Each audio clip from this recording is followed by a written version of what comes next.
Good morning, welcome to Bitcoin Bounce. My name is Joseph, and today I'm here with Dion, and we're looking at the price of Bitcoin. I was so excited. Bitcoin went up to is now 20,239. There's definitely something good that's happening with Bitcoin. And then Dion is going to give us a signal on AVAX BTC. Good morning, Dion. How are you doing? What's happening with Bitcoin? Hi, good morning, guys. Let's have a quick look here. So, the market indicators, US dollar, we had that nice run up to the top side here. Then we had a pullback, and the dollar has now found support here.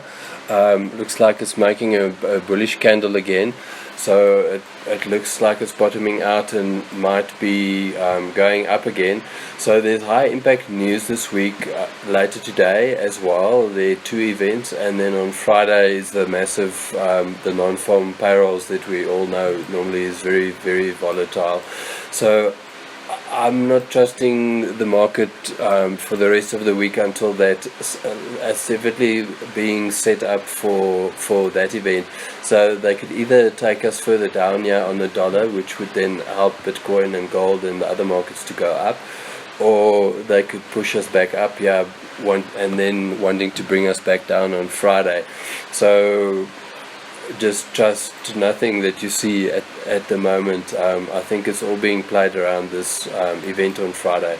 So anyway, but for now, we found support in the dollar as it's ranging sideways. We can have a look at quickly the Nasdaq. So the Nasdaq has also had a nice run up when that dollar started dropping. S&P 500 also had a nice run up. It's even gapped here, so it's looking good. Nice spike on S&P. Gold has had a massive run since the beginning. As soon as the dollar started dropping, gold started spiking. And the only strange thing is that Bitcoin was so late to the party. If you see what gold did, Bitcoin should have actually done the same. So there's definitely manipulation in place at the moment.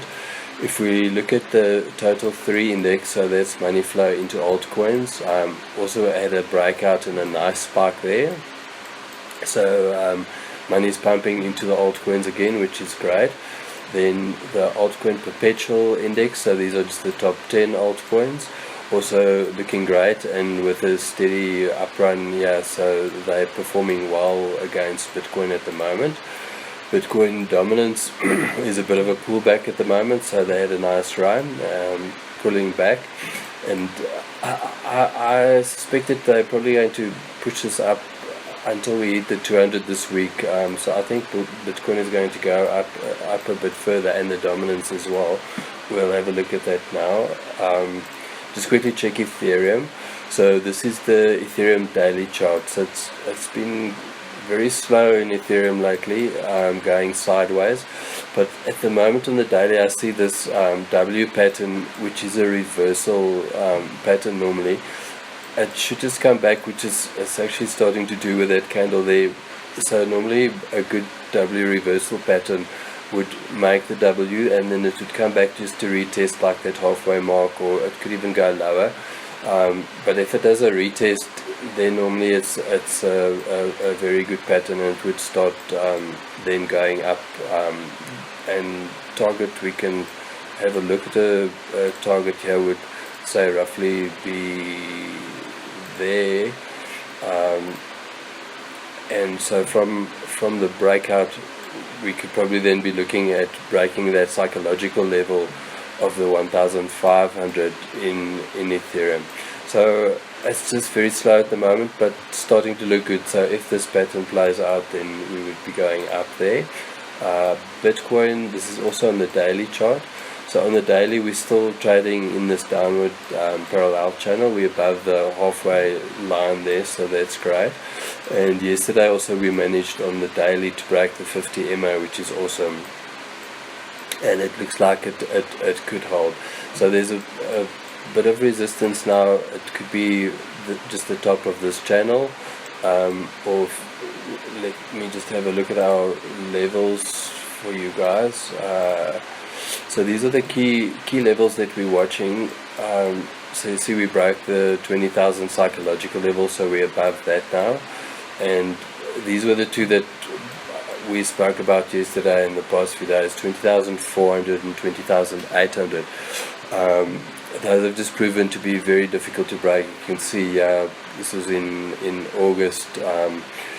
On just every day we tried to break that level, couldn't, and when we eventually broke it, we couldn't hold it, and we just broke back down, and then kept on trying again and again and again to break that.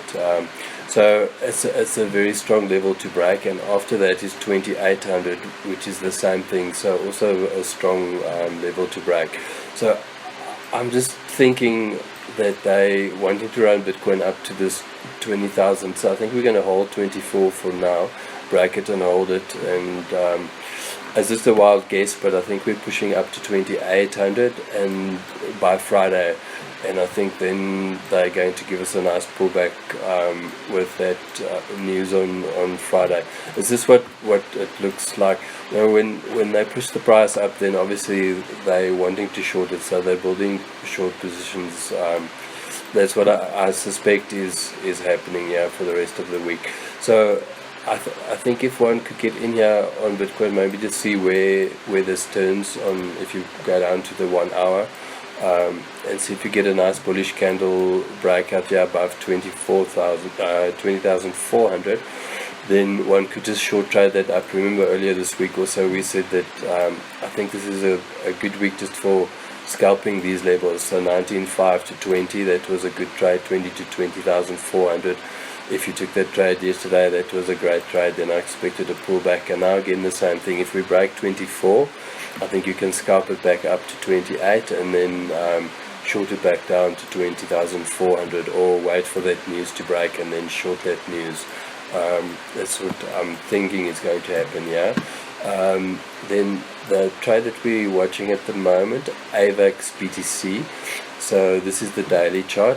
We've been trading under this falling this trend line here, and now broken out, come back retested. So we've got two nice support levels here. You can see previously we've held support quite a few times. There it was resistance.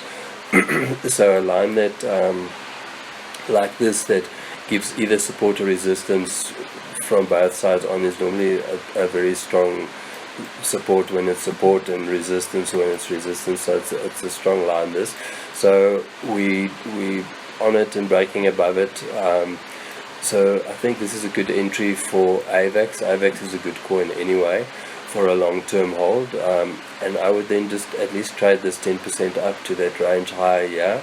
And depending what Bitcoin then does, because obviously we're trading now Bitcoin against AVAX, so we're actually waiting for that Bitcoin pullback, which we're expecting later, and then we're going to get a spike here. So as soon as we get that nice pullback on Bitcoin, then we're going to have a great spike here on AVAX. And that's it from me, Joseph. Yeah, thank you. Yeah, I think there's AVAX is an awesome coin. I've always have it on my list for this last long period of time, and at one stage it really rallied up. So there's a lot of enthusiasm behind AVAX. So definitely think that should be a coin that every person have on their list of their watch list of coins. Hey, awesome. I'm so excited that Bitcoin didn't dump further, but that Bitcoin is going up. Obviously, with non-farm payrolls coming in, there's possibly going to be market manipulation, but that is to be expected. Most of the time with what happens on non-farms, there's a spike either upwards or downwards, and then over the next 2-3 days, it kind of just slowly but surely go back to that point where it was before the announcement, unless there is a big change in the actual rate, So, but there's usually a lot of market anticipation and manipulation in the market during non-farm payroll. So, if you DCA, non-farm payrolls is an excellent time to DCA, because if it spikes down, in essence what happens, you're just gonna fill the orders to the downside, and then when it comes back to where it was, then you're gonna cash out. If it spikes up, then your first order that you start your DCA is just gonna cash out and profit, and then that was quick and done. So I recommend, if you want to pay trade non-farm payrolls, put about 6 or 7 trades in 10% intervals from the price wherever. Just put limit orders in and then calculate your take profit close to where the very first entry was, and you should be able to get into the trade and just get out again. So yeah, thank you, Dion. Great analysis. I just want to remind everybody watching, we are traders ourselves. For both of us, we want our main income to come from the trading. So we also watch other videos, we study all the time, we look what is happening in the market.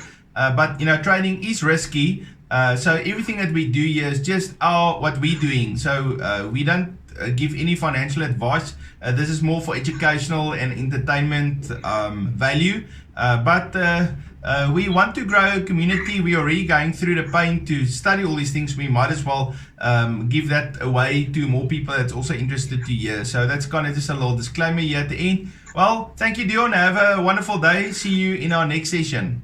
Great. Thanks, guys. We'll see you. We'll be back on Friday. Yes, cheers.